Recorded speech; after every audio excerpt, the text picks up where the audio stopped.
I never planned to outlast her schemes. I just planned better. That's the thing about being underestimated your entire life. You learn to use it. You learn to let people read you as small while you're actually reading them.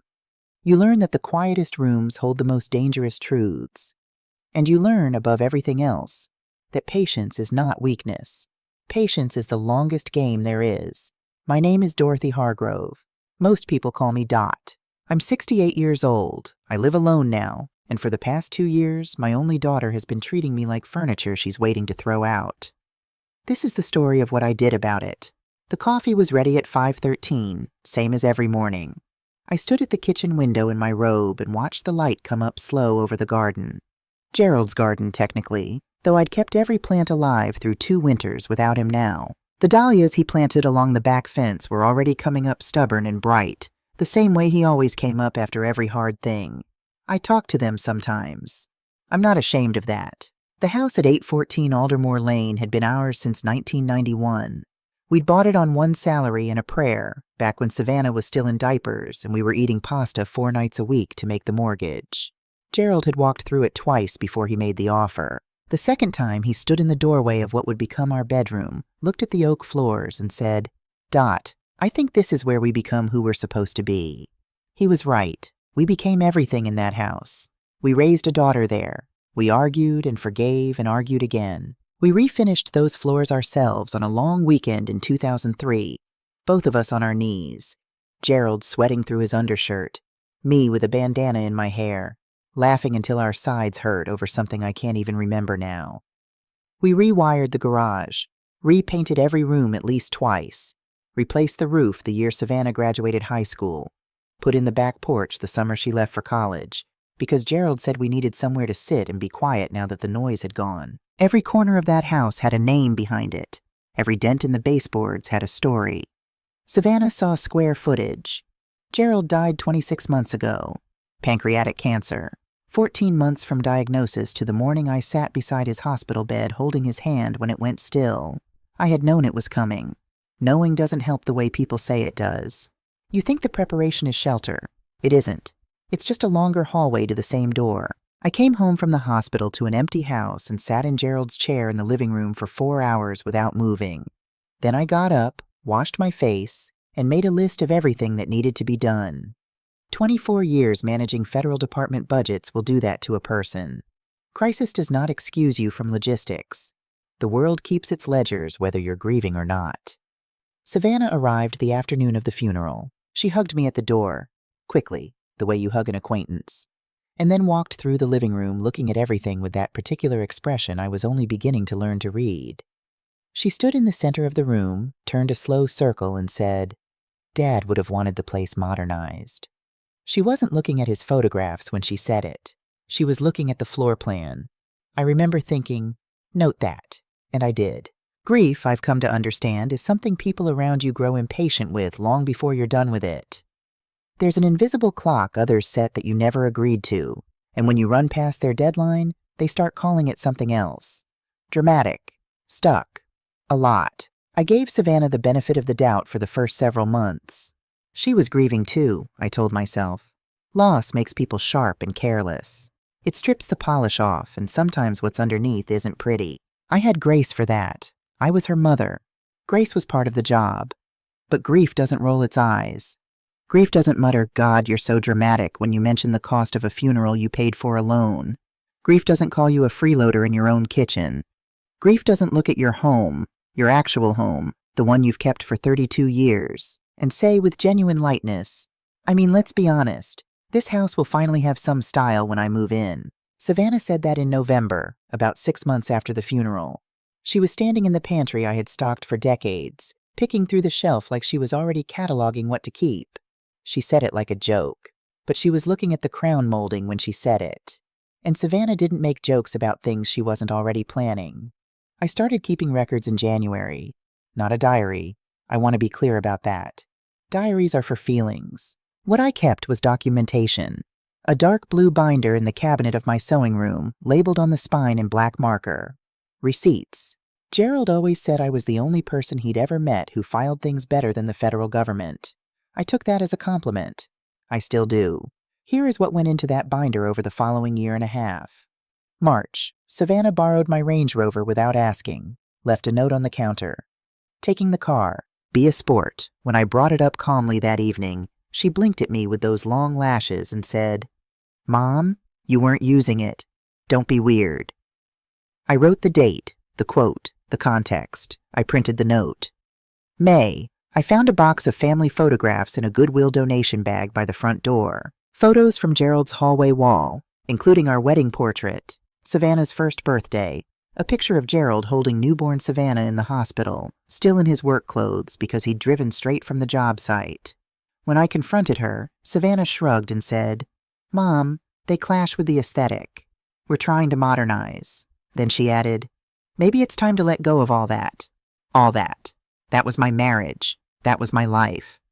I rescued the photographs. I added the conversation to the binder. July. Savannah mentioned offhandedly that she'd put a small charge on my credit card, a venue deposit for a venue tasting. "Oops, meant to use mine. I'll Venmo you." She never did. I wrote it down. September. I offered her my grandmother's silver bracelet. Delicate, antique, passed through 4 generations of women in my family. I wore it on my own wedding day. I put it in a small velvet box and brought it to her apartment. She didn't open the box. "Mom, some people need to know when their taste expired." Then, louder, walking away, "No offense." I drove home with the bracelet still in my purse. That night, I heard her on the phone with her friend Kelsey. She always talked too loud on the phone, always had. And I caught one sentence through the kitchen wall.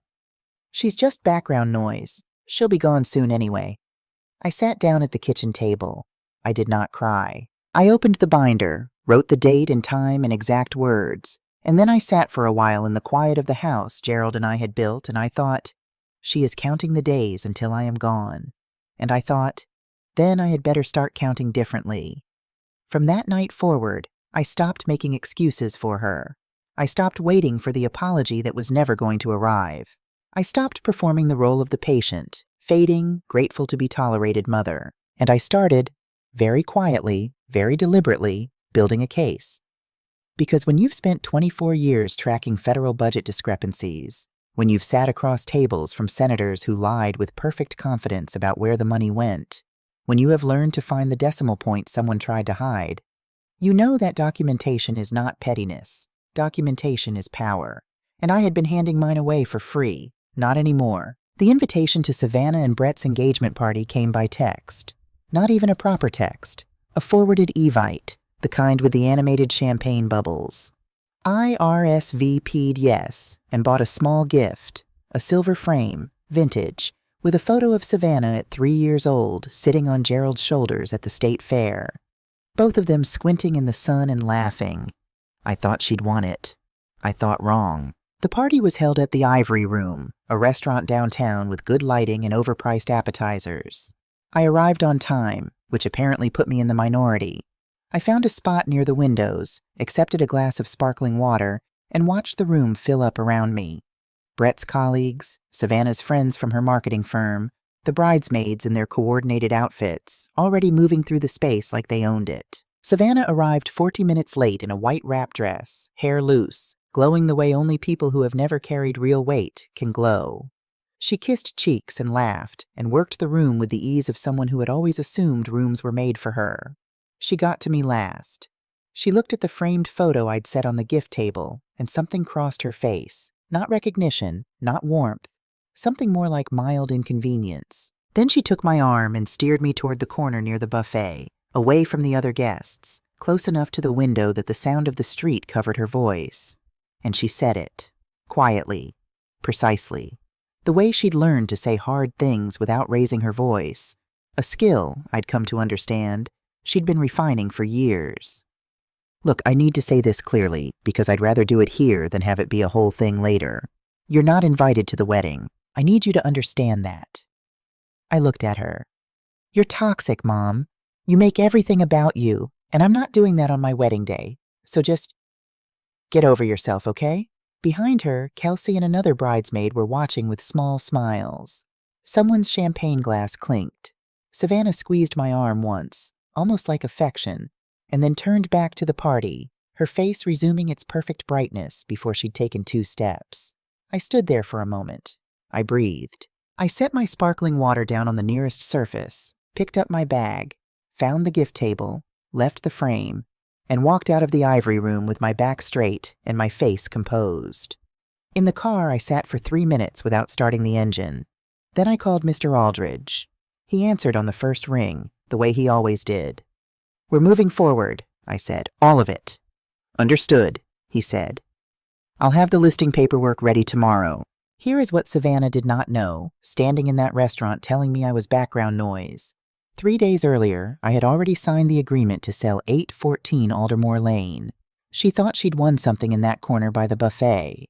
She thought she'd finally put me in my place, the quiet, shrinking, fading place she'd been building for me across 2 years of small cruelties and sideways comments. What she'd actually done was give me the last thing I needed, a clean conscience. I didn't sleep much that night, not from grief, not from the kind of wound Savannah probably imagined she'd left in me. I was awake because I was thinking, running numbers as I'd always done, calculating from every angle, making sure there were no gaps in what I was building. Around 2 in the morning, I got up, made chamomile tea, and stood for a while in Gerald's old study. I hadn't changed it much. His engineering books were still on the shelf. His reading chair still faced the window. I'd moved some of his things into our bedroom closet last spring. Not to forget, just to be able to breathe in the room without it feeling like a museum. That was where the lockbox was, under the closet floorboard, behind 2 boxes of his old work boots. He'd shown me the hiding spot years ago, laughing, "If anything ever happens to me, Dot, do not forget about the vault." I hadn't forgotten. I just hadn't been able to open it since the funeral. That night I did. The cedar smell hit me before I even got the lid all the way up. It smelled exactly like him, and I had to stop for a moment and just breathe through it. Then I got to work. Birth certificates, life insurance papers, already processed.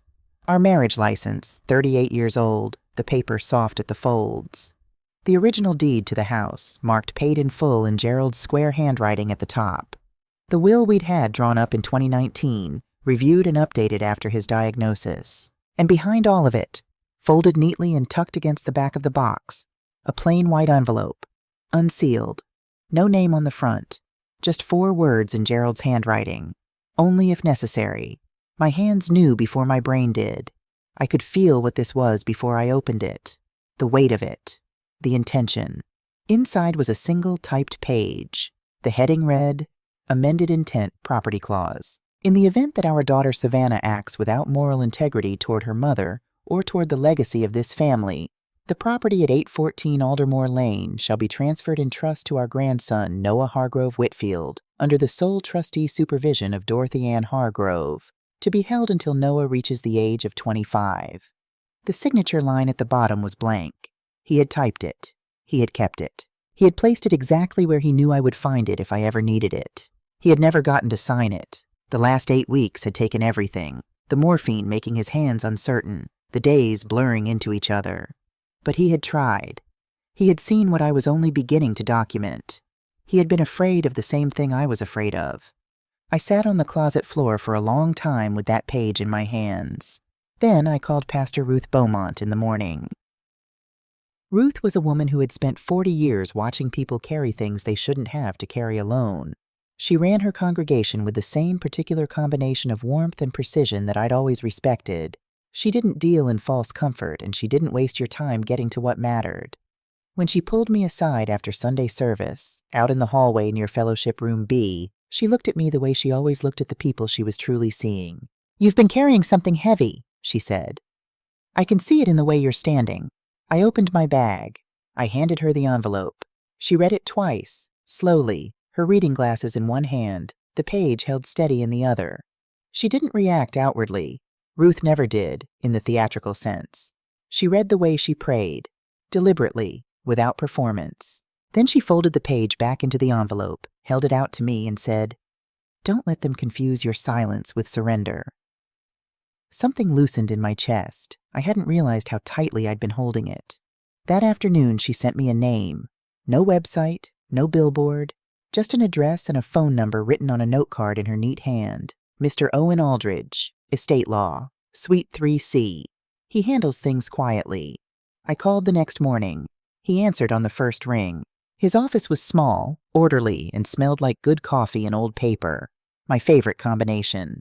He was in his late 50s, gray at the temples, with the kind of stillness that only comes from years of watching other people's crises without joining them. He listened to everything I brought without interrupting. The envelope from Gerald, the full binder, the printed screenshots, the email forwarded by mistake, the voicemail transcript, the Goodwill photographs, the bracelet story, the florist receipt I hadn't told him about yet. He didn't blink at Savannah's Instagram post, the one where she'd written, "Can we normalize not inviting toxic parents to your wedding?" I said what I said. 847 likes. He read everything twice. Then he looked up. "With a notarized affidavit and sufficient documentation," he said, "this amendment can hold. Gerald's intent is clear, even without the signature. Intent is legally significant when it's paired with evidence of the conduct that triggered it." He paused. "Keep collecting. Focus on anything financial, anything that shows an attempt to control or access your assets, and anything digital. People tend to forget how permanent the internet is." I nodded. "I already have more. I just haven't shown you all of it yet." He almost smiled. I had a feeling. That night I went home and opened the notebook I'd bought that morning. Clean pages, dark green cover. I sat at the kitchen table in the quiet house with a cup of tea gone cold beside me and a moth circling the porch light outside. I turned to the first page, and I wrote, "This isn't revenge. This is reclamation." I closed the notebook, set it beside the strawberry-shaped USB drive my grandson Noah had given me 3 years ago. "It's cute, Grandma, like you." And I went to bed. For the first time in a very long time, I slept like a woman with a plan.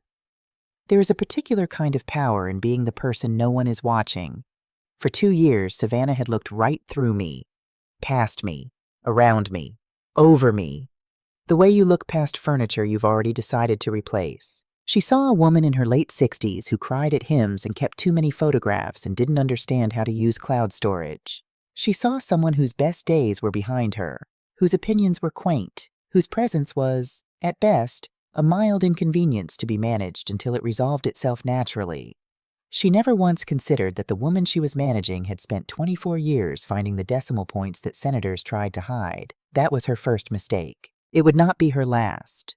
Agent Tara Hollis arrived on a Tuesday morning in a navy blazer with a leather notebook and the kind of quiet professionalism I immediately respected. She'd been recommended by a colleague of Mr. Aldridge, someone who understood discretion, who didn't ask unnecessary questions, who had sold historic properties for 30 years without once making the process feel like a performance. She walked through the house slowly, making notes, running her hand along the built-in bookshelves Gerald had installed in the study, pausing in the kitchen to look at the original tile work above the stove. She didn't rush. She didn't pull out a tablet full of comparable listings or start talking about what buyers wanted to see. She just looked, carefully and with genuine attention, the way people look at things they understand have value beyond the obvious. When she reached the back porch, she stopped and looked out at the garden. "Solid bones," she said quietly. "And that light in the south rooms, you don't find that in new construction." I laughed. It came out before I could stop it.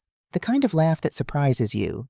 The kind that happens when something is true and you weren't expecting to feel it.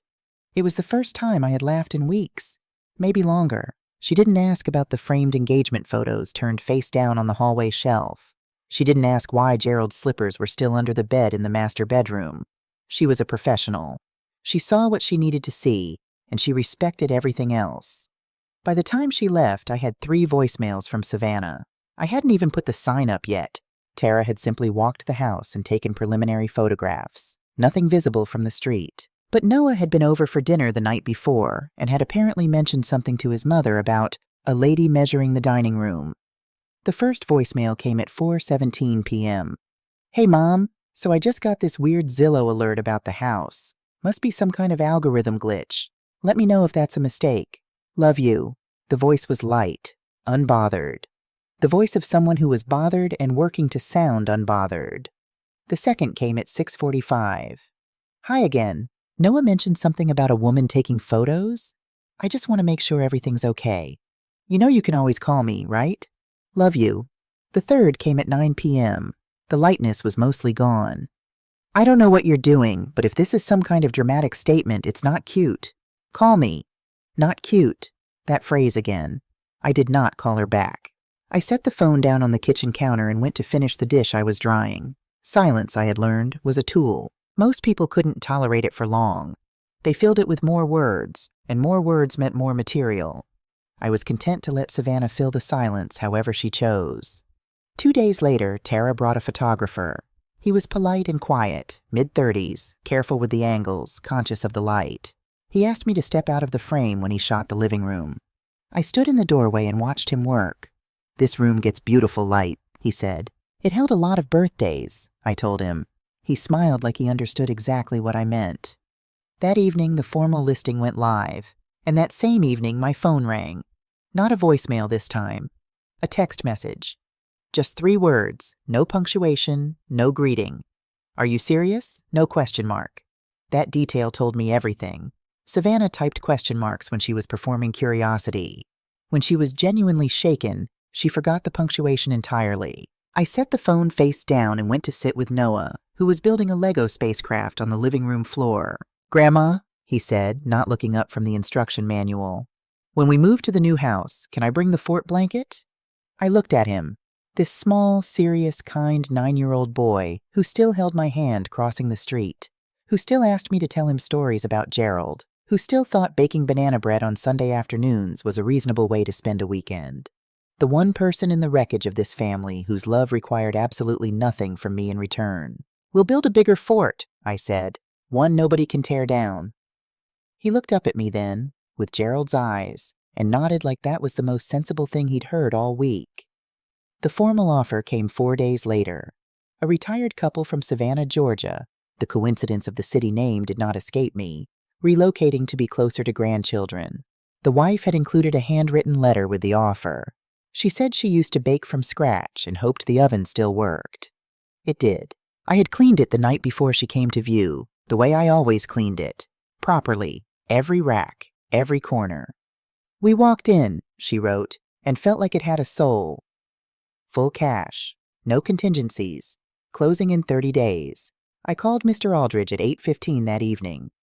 "Sign it," he said, before I'd finished describing the offer.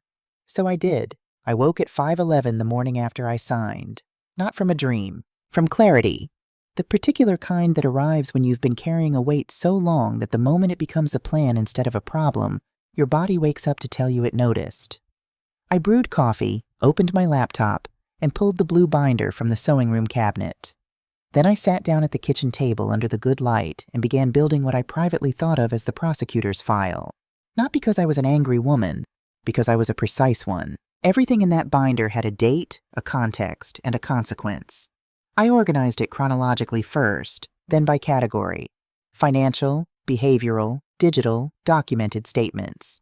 The way I used to organize budget audits. The way that, when it was done, left no room for interpretation. Let me tell you what was in it. Savannah's Instagram was public. She had 17,000 followers and believed firmly in her own narrative. I had been screenshotting it for 14 months. The most relevant post, a reel she'd filmed at what appeared to be a rooftop bar, champagne in hand, speaking directly to the camera with the practiced casualness of someone who had rehearsed the casualness. "Can we normalize not inviting toxic parents to your wedding?" I said what I said. 2 champagne glass emojis. 847 likes. 42 comments, most of them supportive, several of them asking for the tea. She was happy to provide it in the replies. I had printed every page. Then there was the email. This one had come to me by accident. Savannah had been using my Wi-Fi during a visit and had apparently auto-synced to my Apple account briefly without realizing it. I'd received a forwarded thread from her work account to her personal one, and from there to her maid of honor, Kelsey. The thread's subject line was, "Should we just not tell her?" The relevant portion, copied exactly as written, "Honestly, I'm fine if she doesn't show. I know she'll be weird about it and make everything about Dad and cry, and honestly, her whole vibe is just depressing. She doesn't get that this is my moment." Her whole vibe. After 68 years of living, after raising her, after the 38 years of marriage she had watched and apparently absorbed nothing from, I had been reduced to a vibe she found inconvenient. I had printed that thread and placed it in a separate sleeve, but the voicemail was the one that changed things. Savannah had meant to call Kelsey. My contact and Kelsey's contact were apparently close together in her phone. I'd noticed before that she had me listed under Mom with what I understood was a flat-faced emoji, though I chose not to dwell on that particular detail. She hit the wrong one. My voicemail picked up, and she spoke for 43 seconds before she realized her mistake and ended the call. I had the automatic transcript. I had the audio file. I had the metadata showing the timestamp and originating number. She said, "I know she's technically paying for part of it, but honestly it's hush money. She should be grateful we're even pretending to include her. And if she pulls that bracelet stunt again, I swear to God, Kels, I will lose it." Hush money. I turned that phrase over in my mind for a long time. The small gestures I had made, the quiet contributions to the wedding fund, the offer of the bracelet, the check I'd sent for the venue deposit. She hadn't experienced any of it as love. She had experienced it as payment. Currency offered by someone who understood they had no other leverage. She thought my kindness was a transaction. She thought I was buying my place at the table. And the bracelet, my grandmother's bracelet, worn at 4 weddings across 4 generations, offered in a velvet box that she hadn't even opened. She called it a stunt. I sat for a long time with the phone in my hand. Then I heard the sound I can only describe as a lock disengaging. Not anger. I want to be precise about that, because anger is hot and blurry, and I was neither. This was cold and clear and mechanical, like finding the hidden decimal, like the moment in a budget review when the numbers stop lying. I forwarded everything to Mr. Aldridge, the Instagram screenshots, the forwarded email, the voicemail audio file, and its metadata. He replied 2 hours and 17 minutes later. "We are well within grounds for full disinheritance. I need one more element. Documented intent to control or access your financial assets without authorization. If you have anything along those lines, send it immediately." I typed back, "I have it. I just haven't shown you yet." In the kitchen drawer under the dish towels, there was a florist receipt I had kept for 6 weeks. $389. White peonies and ranunculus. Charged to my credit card. One of the many "oops, I'll Venmo you" charges that had never been repaid. The delivery note was still attached to it, in the handwriting of someone who believed she was being clever. "Thank you for not coming. Enjoy the silence. It suits you." She had sent me flowers for staying away from her wedding. She had charged them to my account and written me a note to tell me she was glad I was gone. I smoothed the receipt on the kitchen table, looked at it for a moment. Then I picked up the phone and called Tara Hollis to confirm the closing timeline. "You want silence, Savannah?" I thought. "Let's talk about silence."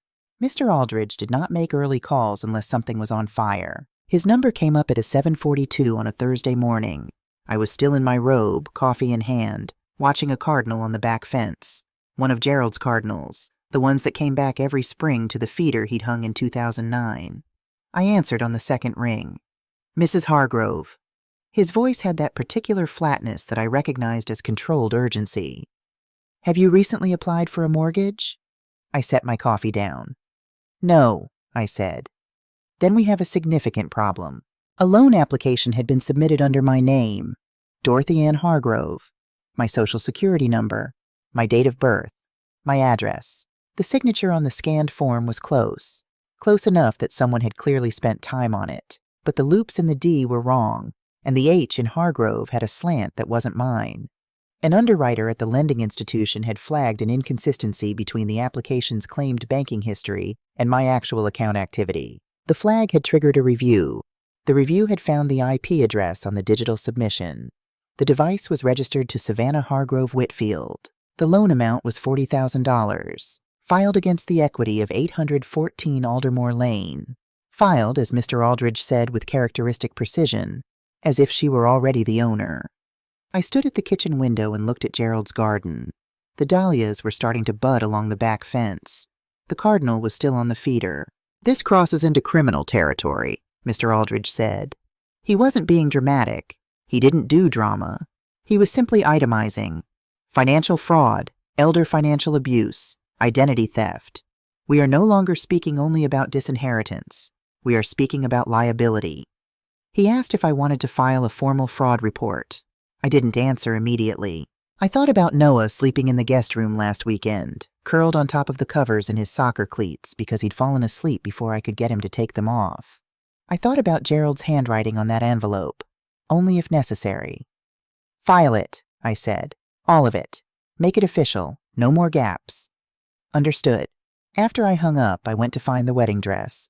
It hadn't taken long. Savannah had posted the photos publicly, a full carousel on Instagram, professionally lit in what appeared to be a high-end boutique dressing room, the kind with good mirrors and champagne on a silver tray. "When you find the dress, you know #blessed, #paid in full. Custom Vera Wang, ivory silk, cathedral veil." I looked up the retail price, $8,200. Then I looked up the charge on my credit card from 6 weeks prior, one of the several "oops, meant to use mine" charges. Savannah had run through my account during wedding planning and promised to repay. The charge was from the boutique, $8,200. Her name was on the order. My card was on the payment. I sat with that for a long time. She had not simply disrespected me. She had not simply forged my name to borrow money against a house she thought was already hers. She had used my name, my credit, my financial identity to buy her wedding gown, the dress she wore in photographs captioned "Blessed and paid in full." Paid in full? With what exactly, Savannah? Something settled in me then. Not rage. I want to keep being clear about that because what I felt was not rage, and it is important that you understand the difference. Rage is reactive. What I felt was conclusive. The way a proof feels when the last variable resolves. The way a case file feels when the last piece of evidence slides into place and the whole picture becomes undeniable. I sent Mr. Aldridge the credit card statement, the boutique charge, the Instagram posts, and the loan application summary he'd already sent me, now annotated in my own handwriting. His reply came within the hour. "This is everything we need and more. As of today, Savannah Hargrove Whitfield will be formally and irrevocably removed from all inheritance pathways. The trust transfer to Noah will proceed upon closing. You retain full trustee control. She has no remaining legal claim to any portion of the estate." Irrevocably. I printed that email. I taped it inside the back cover of my green notebook, and underneath it, I wrote 7 words. She bought a dress. I bought her silence. The next morning, I sent Savannah a voice message, 32 seconds, calm as a balance sheet. "Savannah, honey, there's been a small change with the estate. Nothing urgent. I was hoping we could meet after the wedding, maybe that Sunday brunch you mentioned. I'd really like to talk." She replied in 9 minutes, a single red heart emoji. She was confident, radiant with confidence, the way people are when they believe they have already won. She thought I had had my rebellion, the house listing, the dramatic gestures, and had come back around to softness. She thought I missed her enough to reach out. She thought the message was an olive branch. She didn't know it was a key turning in a lock. There is a particular art to pretending, not lying. I want to be precise about that distinction. I did not lie to Savannah during those 2 weeks. I simply allowed her to believe whatever she needed to believe in order to walk through the door I was holding open. People deceive themselves so efficiently, so completely, that half the time you don't need to do anything at all except be quiet and let them. I attended choir practice. I had Ruth over for dinner on a Wednesday. I watered Gerald's dahlias and answered Noah's texts about a school science project involving the migratory patterns of monarch butterflies. I moved through my days with the particular calm of someone who has done everything they need to do and is simply waiting for the sequence to complete. Savannah, meanwhile, was incandescent. She posted her bachelorette weekend. Palm trees, matching silk robes, a mimosa bar shaped like a swan. She posted a photo from her final dress fitting, veil spread wide behind her, face tilted up, light catching everything perfectly. She tagged Brett. She tagged Kelsey. She tagged Amanda, her other bridesmaid. She did not tag me, but she did, in one story that disappeared after 24 hours, post a close-up of the dress with the caption, "No negative energy allowed near this gown." I screenshot it. I added it to the file. She texted me twice during those 2 weeks. Once a photo of the wedding venue. "Can you believe this is happening?" Once more carefully. "Really glad we're in a better place, Mom. See you at brunch Sunday." I replied to both with warmth. Brief, genuine-sounding warmth, the kind I had practiced for years in federal meetings when I needed a senator to trust me long enough to show me where they'd buried the numbers. "It's beautiful, sweetheart." Me too, honey. Sunday it is. What was actually happening during those 2 weeks? The sale of 814 Aldermore Lane closed on a Thursday. The couple from Georgia sent me a card. A real card, handwritten, with a drawing Noah's age grandchild had made of the house, the dahlias along the fence rendered in crayon. I put it on the refrigerator next to Noah's school picture. The trust documents were finalized and notarized. Noah Hargrove Whitfield was named sole beneficiary. Dorothy Ann Hargrove was named sole trustee with full control until Noah's 25th birthday. Every legal pathway that had previously included Savannah's name was formally closed. The fraud report, filed 2 weeks prior, had moved through the system. Savannah's credit had been flagged. She didn't know this yet. And Kelsey, who had laughed in that restaurant corner at the engagement party while Savannah told me I was too toxic for a wedding invitation. Kelsey had called me. I almost didn't answer, but something made me pick up. She was quiet for a moment. Then, "Mrs. Hargrove, I need you to know I'm not part of this anymore. I haven't been for a while." She paused. "I have something you should probably have." She sent me an audio file, a conversation between Savannah and Amanda, recorded on Kelsey's phone without their knowledge. "I'm sorry, I know that's not great, but I thought someone should have it." Discussing how to manage the narrative if Dorothy caused a scene at the brunch, if she brought papers, if she said anything about the house in front of Brett's family. "Just shut her down fast," Savannah's voice said on the recording. "She's old and she's emotional and nobody's going to take her side over mine. Just stay close." I listened to it twice. Then I saved it to the Strawberry USB and forwarded the file to Mr. Aldridge with one line. "In case it becomes relevant." He replied, "It already is." Saturday night I laid out what I was going to wear to the brunch. A gray silk blouse Gerald had always liked on me. My good pearls.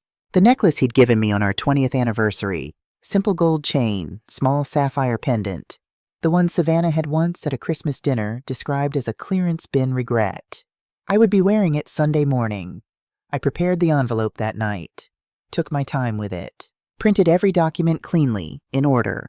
The closing confirmation for 814 Aldermore Lane, the trust documents with Noah's name on the first page, and the official fraud filing with Savannah's IP address, clearly visible in the summary. I placed them in a plain manila envelope. No note, no name written on the outside. The documents were the message. They didn't need a cover letter. I left the envelope on the kitchen counter and went to bed at 9:30. The last thing I wrote in my green notebook that night. She thinks tomorrow is a reconciliation breakfast. She's walking into a reading of the verdict. The difference between those two things is everything Gerald and I spent 38 years building. I'm ready.